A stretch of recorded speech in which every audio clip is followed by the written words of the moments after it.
Good morning. Let's continue drinking from the river of light, The Life of Expression by Mark Nepo. The Origins. In 1994, I was in Montreal, wandering through the botanical gardens with my dear friend Robert when we happened into an enormous greenhouse of cacti from around the world. These exotic and substantial tree-like plants were 5 to 12 feet high. It could have been an outdoor museum of abstract sculptures. Immediately, I realize that everything we create already exists somewhere in nature as an elemental form. A few years later, I ran across a recording of hundreds of crickets in a field at night. Magically, when the recording is slowed down, all those crickets, rubbing their forewings together, sound like a choir in glorious chant. This is more evidence that when we create what we think is new, we recreate fundamental forms that already exist in nature, which have been there since the beginning of time. With this in mind, we've been miseducated to aspire to do what never has been done. When Ezra Pound said in 1928, "Make it new," he sparked an entire generation to be different and avant-garde as possible. But such forced uniqueness has nothing to do with inhibiting the common sense of origin we are all born with. Consider Shakespeare, who wasn't original in the Pondian sense at all. His plays were all retellings of ancient histories and folk tales. None of his plots were new. Yet, what makes Shakespeare so remarkable and enduring is how he told these stories. For instance, Hamlet was a Roman myth, but Shakespeare gave the story such psychological depth that he rendered the archetype threshold of individuation that Hamlet faces like no one before or since. In doing so, he portrays the indecisiveness pocket of heart that each of us carries. The truth is that we are compelled to rub our wing against the wing of nature until the music of universe chants its way through us. The reward of recreating any of the external forms is that we invoke the sensations of oneness, which brings us more alive whenever we align with the rhythms of life. It is through our efforts to connect with what is original, rather than trying to be original, what we resurrect and extend what has always been. For original means a return to the origins. Beyond all craft and technique, this is at heart of creativity, the end living of our deepest nature through a return to the origins that we all share. It turns out that a yearning to create is less about inventing something new, as it is about inhibiting a timeless form, which might be new to us, through which we can feel the presence of life in all time. Everything we create already exists somewhere, in nature as an elemental form. The purpose of will. As the sun never stops shining no matter the weather, our heart is an inner sun that never stops emanating from within, no matter the psyche or circumstantial weather we encounter in this world. Yet sometimes, when hurt or afraid, we mistakenly shut down as a form of protection, though this only incaptivates us more. The inner purpose of will is to keep the inner light unblocked and shining, while the outer purpose of will is to open and close the windows and blinds of our life as the weather demands. Our heart is the conduit between spirit and life. It must never shut down. Expressing what we go through is a major way to keep the inner light unblocked and shining, regardless of what we write or in what form. Given what it means to see, to be still enough to receive things as they actually are, and what it means to be original, to inhabitate presence in a way that returns us to the everlasting forms and rhythms of life. We need a more relational sense of will. More than controlling events or shaping material, or setting ourselves apart from those around us. The deeper purpose of will is to move in concert with everything around us, the way a bird glides in wind or a fish swims with the current. The more lasting purpose of will is to join with other life, not to manipulate what comes our way. In this, Einstein was, in my opinion, more of a poet than Picasso. Both were prodigious talents, but where Einstein worked to pry open the universe, marveling at what we found in the heart of all things, Picasso was a tireless, if brilliant, manipulator of created forms. And impressive as his sheer output was, it seemed to point more to Picasso than to the creative force he was serving. While creative spirits like Einstein and Picasso are rare, the thresholds they faced in living are experienced by everyone. It is a spiritual law that we can live 1 year 30 times, repeating our greatest accomplishments and our worst struggles. Or, if blessed to be forged and shaped by life, we keep growing until we recognize where we began as the seed who we have become. Along the way, we are humbled to discover that we are not gods who carve out rivers, but luminous beings working our way into the stream. Consider the Upanishads, which are the earliest source books of Hindu tradition. The Sanskrit word Upanishad means a sitting, an instruction at the feet of master. Since these holy texts are anonymous, the Upanishads have come to be known as instructions at the feet of an unseeable master. All poets and seekers find themselves here eventually, listening at the feet of unseeable masters and recording what passes through, working with what is there to uncover its wisdom. In staying receptive, we eventually enter the paradox of everlasting will, which requires us to surrender to the unfolding of our heart in order to discover our true strength. This lasting strength resembles a wave being brought to the surface by the depths of the sea. Each wave opens itself to the sky after being shaped and lifted by the deep. This is why I understand my greatest moments of creative will as those that have shaped me and lifted me into the open. The deeper purpose of will is to allow us to couple our life force with other forms of life. Art, then, is the artifact or trail of that holy union. In this way, a flag unfurled completely by the wind is expressing more will than a cowboy herding cattle to their slaughter. The more lasting purpose of will is to join with other life, not to manipulate what comes our way. The unexpected dimension. In 1514, a young Michelangelo worked hard to sculpt his version of Christ the Redeemer. When close to finish, the statue was ruined when he discovered a dark vein running throughout the marble. I think if he had sculpted this later in life, he might have seen the dark vein as an unexpected dimension adding to the statue, not ruining it. When first learning woodblock carving, I spent weeks carving the reflection of moonlight in a lake. When close to finishing the board, I slipped and chipped off a length in the middle of the scene. I was devastated and thought I'd ruined the months of work. My gifted teacher, Mary Broadwick, kindly put her hand on my shoulder and softly said, "Welcome to the woodblock carving."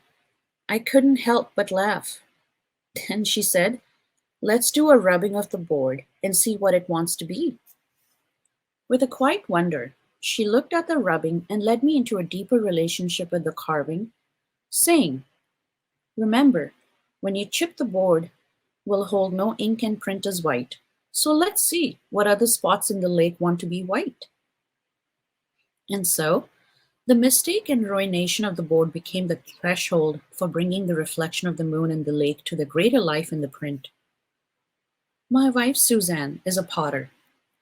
For years, she has participated in anagama, wood firing, a semi-annual communal process in which 15 to 18 potters take shifts, raising the temperatures of the kiln to 200 and 2,500 degrees over 5 days.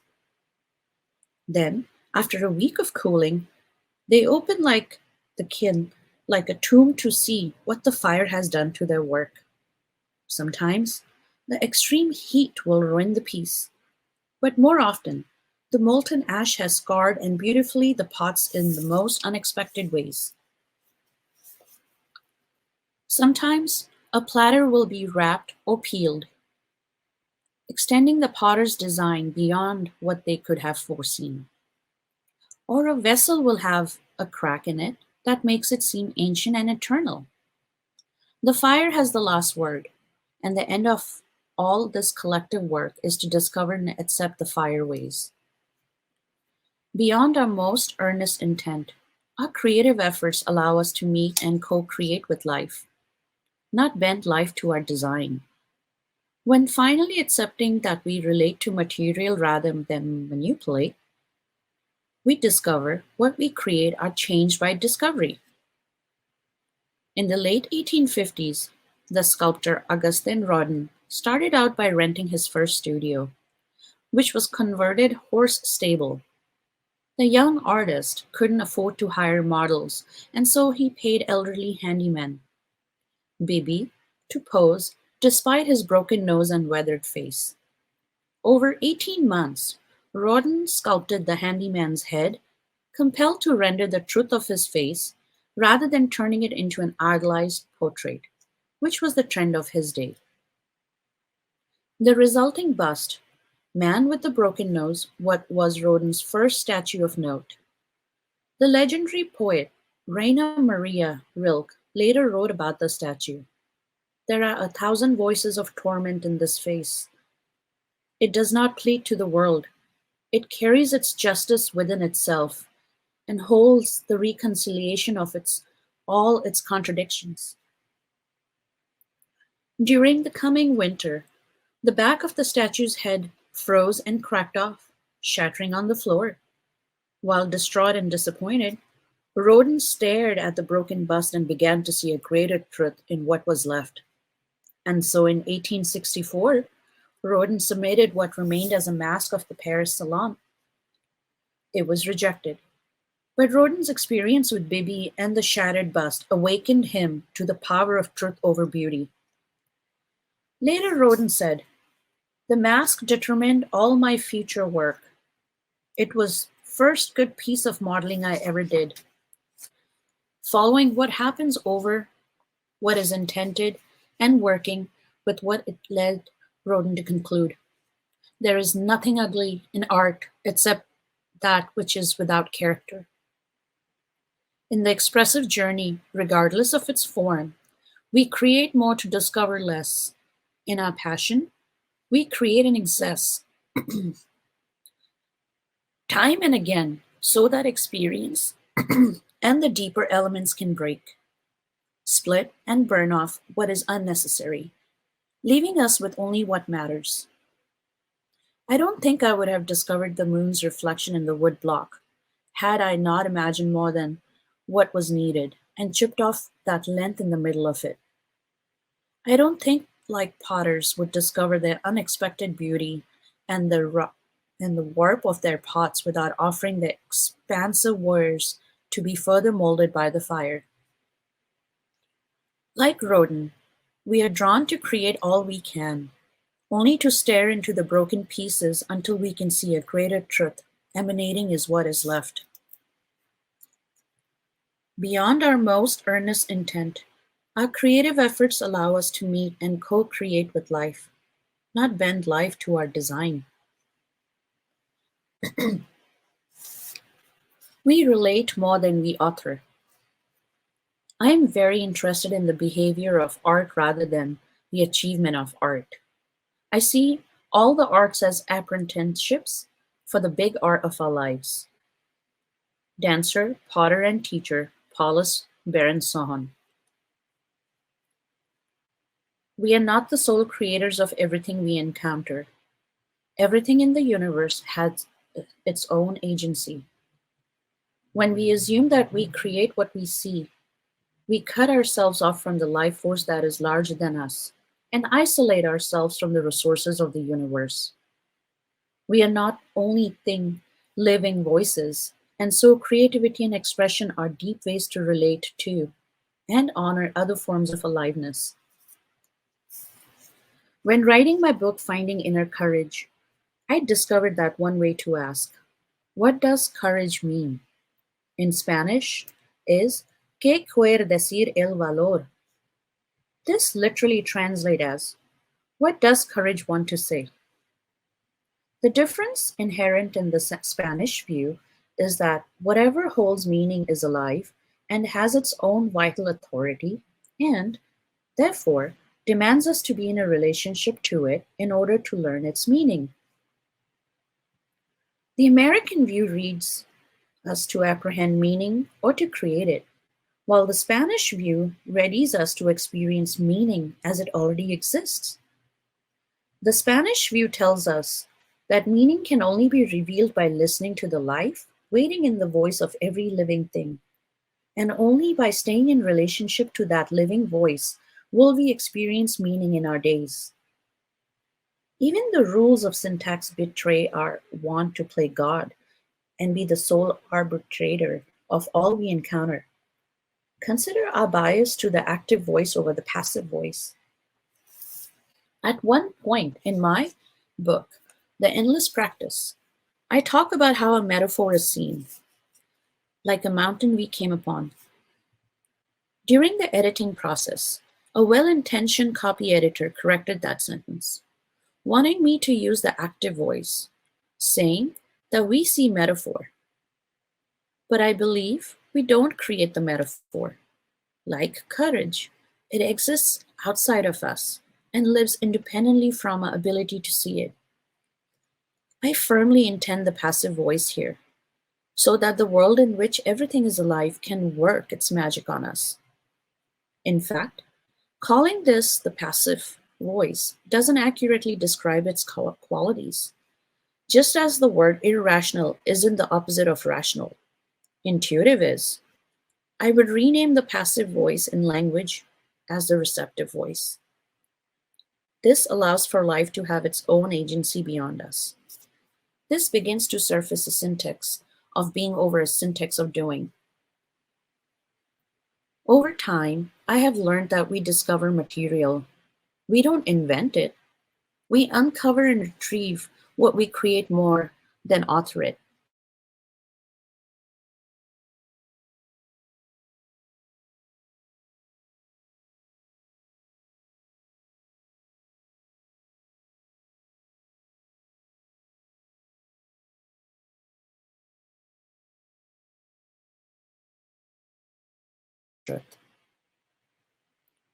Essentially, all expression has two noble intentions: to try to say what is unsayable and to bear witness to what is. John Donne, a metaphysical poet in the Elizabethan age, was one of the first in the West to use the metaphor as a way to reveal the connection inherent in all things. His deep bond with his wife, Anne, led him to express his landmark image in his poem, A Valediction Forbidding Mourning, 1611. There, he compares the twin legs of an ancient compass, which was an A-shaped instrument for drawing arcs to measure distance, to the connection of their souls, which could never be pulled apart, no matter where life may take them. If our souls be two, they are two so, as stiff twins compasses are two. Thy soul, the fixed foot, make no show, to move but dot, in the other do. And though it is in the centre sit, yet when the other far doth roam, it leans and hearkens after it, and grows erect, as that comes home. The potency of language, especially imagery, is to try to make visible what is not easily seen. And when in the realm of what is seen, the potency of language is to wholeheartedly bear witness to what is, no more, no less. This is poignantly demonstrated in a poem written by Pablo Neruda in 1936 during the Spanish Civil War, called I'm Explaining a Few Things, when he says, the blood of the children on the sidewalk is like the blood of children on a sidewalk. When trying to say what is unsayable, we readily turn to images and metaphors and even stories to tease what is unseen into view. But when the world is starkly before us, then turning to images only distances us from the truth at hand. Then we are challenged to simply speak of things that as they are. Then the blood of the children on the sidewalk is exactly what it is. It must be rendered without filters. So, since everything is alive, how do we honor its aliveness and listen for the flow of life force hidden in the open? No one really knows. But literature is the history of our attempts to say what is unsayable and to bear witness honestly to what is before us. Perhaps God is an infinite secret hiding in the open, waiting for each of us to slow enough to receive what is, at first, unseeable. By doing so, we become conduits of spirit that continually reunify the whole. This is how life form begins. Energy moves through particles, bringing them together. But it is the openness of the particle that enables the life chain to assemble. And what is the heart but the most transparent particle of being known to humankind? As the legendary dancer choreographer Martha Graham says in a letter to Agnes the Mail, our one innate task, even when unconscious or unwilling, is to keep the channel open. It is out of such transparency that we are renewed while creating things of value. Such openness requires two things: the risk to be, which asks us to slow to the pace of creation, where all things join, and secondly, the courage not just to let what comes up through, but to sing it through. It takes courage to give voice to what we experience. The way a coyote howls, not just out of hunger, but out of visceral joy at being a part of the infinite secret revealed.